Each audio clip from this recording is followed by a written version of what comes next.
సాక్షాత్కాశీ విశ్వనాథుని పాదాలకు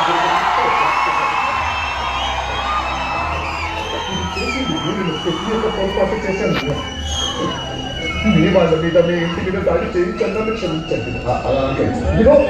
మీరు నా కూతురు నిజంగా కోరుకుంటే ఇప్పుడే ఇక్కడే నేను రోజులు పెళ్లి చేస్తాను. ప్లీజ్.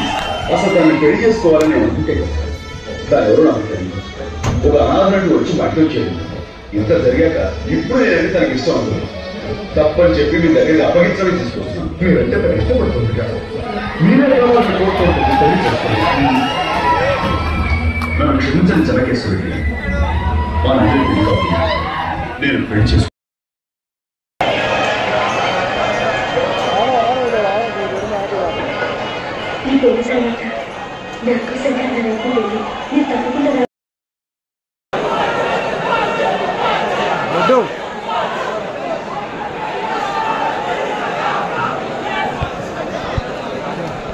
Side.